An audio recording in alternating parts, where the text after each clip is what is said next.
خوب کہ آپ نے پوچھا معاویہ کے متعلق، اپنا یزید کے متعلق، مذہب تشیع کا، مذہب تشیع کہ ہاں وہ ملعون ہے، جہنمی ہے، لعنت کا حقدار ہے، اور وہ کفر کا بھی ارتکاب اس نے کیا، اور ایسی عبارتیں اس کے حوالے سے ملتی ہیں کہ جو اس کے کفر پہ دلالت کرتی ہیں، اور امام حسین علیہ السلام کے سر اقدس کی توہین کی اس نے، ہمارے ہاں صحیح روایات ملتی ہیں جو میں آپ کی کتابوں سے بھی رکھوں گا، اپنی کتابوں سے بھی رکھوں گا، ہمارا پچھلے طے پایا تھا کہ ہم اس حوالے سے رکھیں۔ لیکن مفتی صاحب جو عبارت احمد ابن حنبل کی تھی وہ تھوڑی سی آپ نے صحیح فرمایا، ما من آمن الا قد خص، یہ عبارت اصول الفقہ میں آپ کے ہاں بھی ملتی ہے، ہمارے ہاں بھی ملتی ہے، اور یہ عقلی چیز بھی ہے، ٹھیک ہے۔ تو ہم کہتے ہیں کہ ما من آمن الا قد خص کو خود احمد ابن حنبل نے جو عبارت بیان کی نا وہ تھوڑی سی دقیق ہے۔ وہ کہتے ہیں کہ یزید پہ لعنت نہ کرنے کی وجہ کیا ہے کہ رسول نے فرمایا خیر الناس، جو خیر الناس ہے نا آپ بہتر جانتے ہیں کہ لوگوں میں بہترین میرے، یعنی کیا ہے، باقی دنیا میں جتنے بھی لوگ ہیں نا سب سے بہترین وہ لوگ ہیں کہ جو میرے زمانے کے ہیں، وقد سارا فیہم یزید، یزید ان بہترین لوگوں میں سے ہے۔ تو ایک بات ایمان کی ہے، ایک بات اسلام کی ہے۔ آپ کہتے ہیں ہم اسلام کے قائل ہیں یزید کے، ہم کہتے ہیں مومن اس معنی میں نہیں تھا، ٹھیک ہے، یعنی اس کا ایمان ہے جو آپ کہتے ہیں ایمان کامل کا وہ نہیں تھا چونکہ اس نے ایسے کام کیے۔ لیکن احمد ابن حنبل کی جو عبارت ہے وہ اس کو اس لائن میں کھڑی کرتی ہے کہ جس لائن میں صحابہ آتے ہیں، صحابہ خیر الناس ہیں، آپ کے ہاں صحابہ خیر الناس ہیں، اور یزید کو اس میں شامل کیا۔ ایک ہے نا کہ ہم اس سے نکال دیتے ہیں، مامن آمن اللہ قد خص کیا ہے، ایک عام تھا اس سے ہم نے خاص کیا، اس کو نکالا، یہاں پر مامن عام اللہ قد خص کا قاعدہ لگے گا، لیکن ایک بندہ شامل ہے، آلریڈی شامل ہے، تو یزید وہاں پر مامن عام اللہ قد خص میں نہیں آ رہا، وہ خص میں موجود ہے،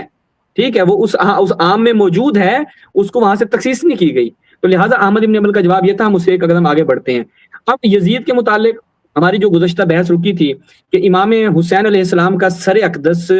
یزید کے پاس بھجوایا گیا۔ مفتی صاحب چونکہ دیکھیں میں نے عرض کیا نا، میں یہ آپ کے سامنے عبارتیں رکھتا ہوں جو میں بیان کر رہا تھا کہ یزید کی مذمت میں جو بھی بیان کیا جاتا ہے وہ سب جھوٹ ہے۔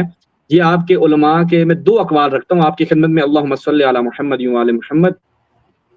کہ دیکھیں اہل بیت کے ساتھ کس انداز سے، یعنی اہل بیت کے حقوق واقعی اس انداز سے پامال ہوئے کہ ان کے اوپر جو ظلم کرنے والے لوگ تھے ان کے حوالے سے بھی کچھ صحیح اسناد سے ہمیں نہیں مل سکا۔ ابھی ہم انشاءاللہ ایک قدم آگے بڑھیں گے تو تاریخی اس میں ہم آئیں گے اور وہ بھی بیان کریں گے۔ اللہم صلی علی محمد و علی محمد۔ یہ دیکھیے گا مفتی صاحب المنار المنیف فی الصحیح والضعیف، یہاں پر کیا کہتے ہیں، یہاں پر نقل کرتے ہیں کہ وَكُلُّ حَدِيثٍ فِيهِ ذَمُّ يَزِيدَ فَكَاذِبٌ، اور اسی طرح ولید اور اسی طرح مروان بن حکم کے مذمت میں جتنی بھی روایتیں آئی ہیں ساری ضعیف ہیں۔ اچھا، اور ایک قدم آگے بڑھیں، یہ البدایہ والنہایہ آپ کی، یہ البدایہ والنہایہ ہے، تو یہاں پر کیا نقل کرتے ہیں، کہتے ہیں احادیث فی ذم یزید ابن معاویہ کلھا موضوعہ لا یصح شیء منها وَأَجْوَدُ مَا وَرَدَ مَا ذَكَرْنَاهَا عَلَى ضَعْفِ أَسَانِيدِهِ وَانْقِطَاعِ بَعْضِهِ، جو کہتے ہیں ان میں سے بہترین ہے نا وہ بھی ضعیف سندوں کے ساتھ ہے، منقطع سندوں کے ساتھ ہے، وہی کچھ بہتر ہیں وہ ہم نے ذکر کی ہیں البدایہ والنہایہ میں۔ اس کے علاوہ کوئی صحیح سند وہ ہمارے پاس موجود نہیں ہے، یعنی یزید کا کردار صحیح سند سے مقدوس نہیں ہوتا۔ تھوڑا رک جائے، جی جی تھوڑا رک جائے، تھوڑا اس کتاب کو نہ ہٹائیں، میں اس کو ذرا پڑھتا ہوں آپ کے سامنے۔ اول من یغیر سنتی رجل من بنی امیہ، میں نے جو آپ سے بات عرض کی تھی وہ یہی باتیں تھی کہ وہ جو دوسری رسول اللہ صلی اللہ علیہ وسلم قال لا يزال امر هذه الامه قائما بالقسط حتى يكون اول من يلثمه رجل من بني امیہ يقال له یزید۔ میرا جو انکار تھا وہ ان روایات سے، تو الحمدللہ آپ نے جو کتاب پیش کی ہے اس کتاب کے اوپر کی جو عبارت ہیں اس میں یہ بات موجود ہے کہ یزید کے متعلق روایات وہذا منقطع بل معضل سندے، وہ کہہ رہا ہے، وہ تو خود ابن کثیر کہہ رہا ہے، جو بیان میں نے کی ہے نا وہ انقطاع اور ضعف اسناد کے ساتھ پھر بھی بہتر ہے، موضوع نہیں ہے۔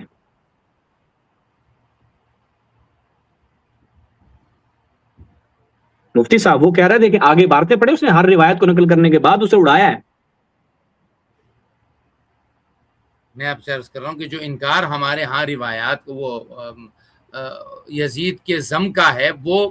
اللہ کے نبی سے کوئی روایت ان کے اس کے ذم کے بارے میں ثابت نہیں ہے، ٹھیک ہے، یہ بات میں بھی آپ سے، البتہ ہمارے اکابر نے کیا لکھا ہے وہ تو اس بارے میں بالکل واضح ہے کہ ہم یزید کو لا نحبہ ولا نتولاہ، بلکہ بعضوں نے تو یہاں تک لکھا ہے کہ عبداللہ ابن حنظلہ الغسیل جو کہ واقع حرہ کے جو رکن رکین تھے، انہوں نے کیا کہا تھا، واللہ ما خرجنا عن یزید حتی خفنا ان نرمی بالحجارة من السماء انه رجل ينكح امهات الاولاد والبنات والاخوات ويشرب الخمر ويدع الصلاة.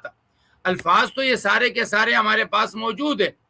ابن یزید خود ابن کثیر نے کیا لکھا ہے، ابن یزید نے البدایہ جلد 8 میں لکھا ہے ان یزید کان اماما فاسقا. ابھی ابن کثیر کے اپنے الفاظ ہیں. ذہبی کیا کہتا ہے، کان ناس. نہیں مفتی صاحب، ابن کثیر کے آگے بھی الفاظ ابن کثیر کے مکمل، آپ بھی پوری نہیں پڑھتے نا عبارتیں. نہیں میرے پاس واقعی میں نے جو حوالے نکالے وہ اتنے نکالے کہ جہاں سے اس بات کا ثبوت نکلے کہ ہمارے ہاں جو مضبوط قول ہے وہ اس کے فسق کا تو ہے. ذہبی نے کیا کہا، کان ناصبیا فظا غلیظا یتناول المسکرا ویفعل منکرا. تو یہ الفاظ ہمارے ہاں موجود ہے. انکار ہمارے ہاں وہ روایات ہیں جو کہ پیش کیے گئے ہیں جس میں بنو امیہ پر اللہ کے نبی کی زبان سے لعنت کروائی گئی ہے، جس میں یزید پر حضرت محمد مصطفیٰ صلی اللہ علیہ وسلم کی زبان اقدس سے جو ہے لعنت کروائی گئی ہے. ان روایات کا انکار ہمارے ہاں موجود ہے. ہم ان روایات کو نہیں مانتے ہیں، اور یہ ایسی روایت صرف ایک طرف سے نہیں ہے، دونوں طرفوں سے یہ روایات جو ہے وہ بنی ہے اور ان روایات کو کیا گیا جس کا انکار کیا گیا. لیکن یزید پر اکابر امت نے لعن کیا ہے، طعن کیا ہے، وہ اپنی جگہ پر موجود ہے. بہرحال آپ نے یزید کے متعلق جو بات خاموشی کیوں ہے مفتی صاحب، لعن نہ کرنے کی وجہ کیا ہے؟ وہ بھی تو آپ کے علماء نے بیان کیا ہے نا. لعن نہ کرنے کی وجہ جو بیان کی گئی ہے وہ اگر آپ بتا دیں، ورنہ میں آپ کی کتاب سے دکھا دوں گا. نہیں آپ بتائیے نا، میں سن لیتا ہوں، پھر میں آپ کی تصدیق کرتا ہوں. ابن کثیر فرماتے ہیں تیجانی صاحب کی طرح گڑبڑ کرتے رہتے. ابن کثیر فرماتے ہیں کہ